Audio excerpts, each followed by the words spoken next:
Hello and welcome to News Across Nigeria. I'm Joke Rogers. Coming up on the program today. 14 people die, hundreds more confirmed infected with type C meningitis outbreak in Sokoto State, northwest Nigeria.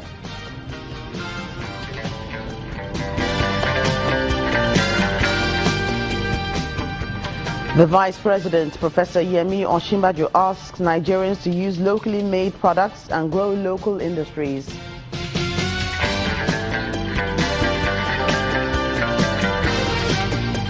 And Cross River State Governor Ben Ayade rejects federal government's revenue allocation formula for his state.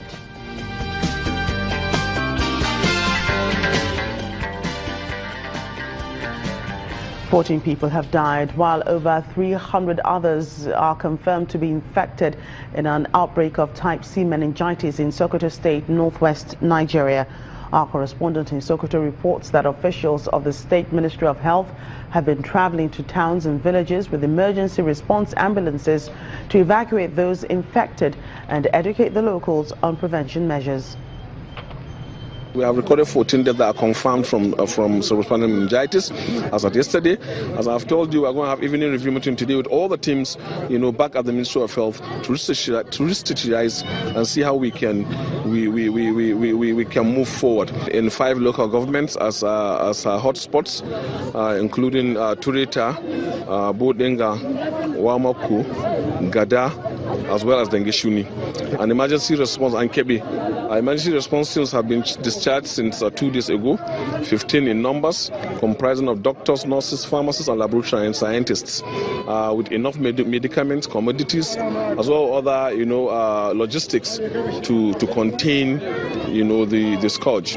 The reports I've been having is that we are having reduction in the number of cases in some local governments, while in other local governments where we have done community mobilization, we're having more cases being brought in, which is good, so that people don't keep them at home and they continue to transmit the disease and then have high mortality.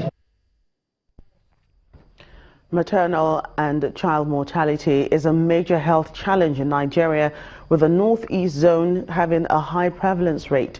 Adamawa State is reported to have recorded some of the highest number of deaths. Therefore, there's the need for the continued training of health workers with a view to scale up the efforts of saving lives in the region. The Save One Beyond Lives project is the high impact intervention to better the indicators for reproductive health, maternal health, child health and nutrition within a period of time.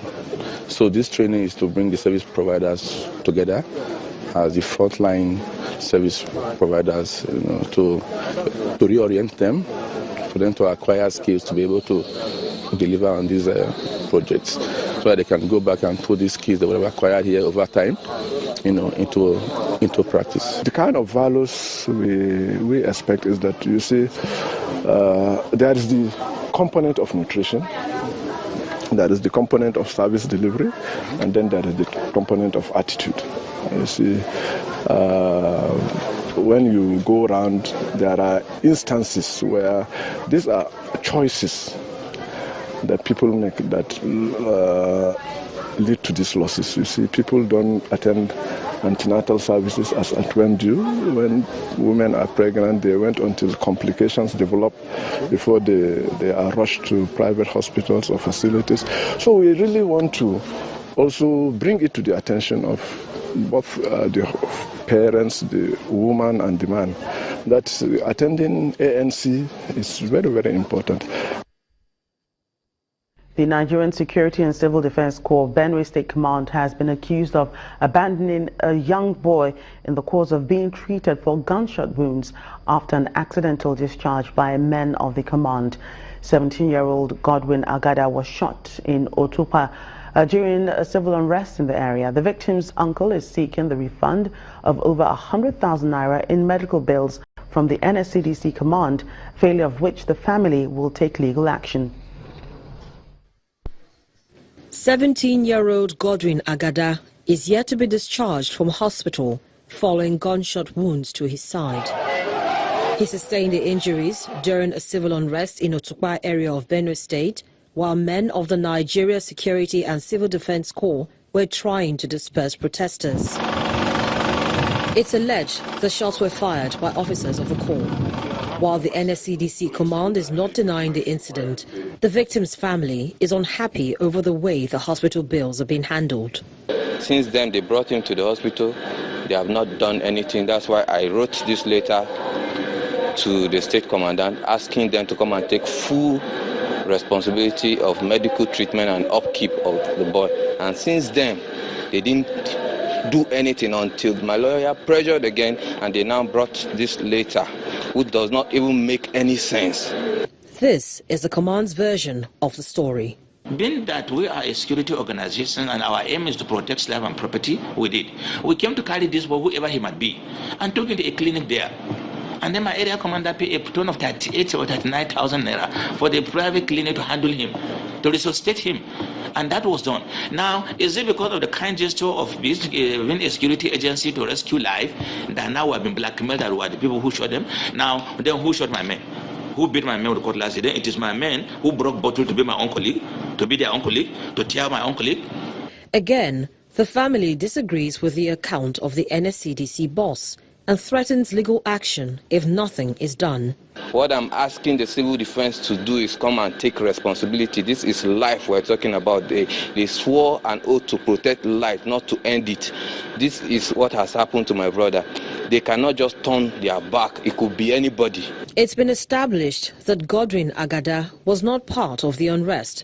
He was simply in the wrong place at the wrong time. Nevertheless, the NSCDC boss is appealing to youths to shun all forms of violence. Meanwhile, the Benue State Governor has denied reports of herdsmen killing tea farmers in Kwande local government area following the outbreak of civil unrest between the youth and some soldiers last week. Governor Samuel Ortom's comments were made to clear the air about the state government's response to the distress call by a resident of Jatuaka. He was speaking after an expanded Security Council meeting to investigate last week's attacks in Zaki Biam. Just act on rumor that people are being killed. It is not best. When you see pictures that people were killed in Kaduna and are posted in Benue State that it is in Benue State, it is not fair to us. Please, let's try and verify some of these facts. We are on top of this. I've just concluded a meeting with my Security Council and the entire traditional rulers from that area. And nobody is talking about killings. We recovered a gun that was missing from 93 Battalion. And we recovered a gun from that axis and we brought it and handed it over to the commander, 72 Battalion here in Makodi. And we've not heard about the reports of killing.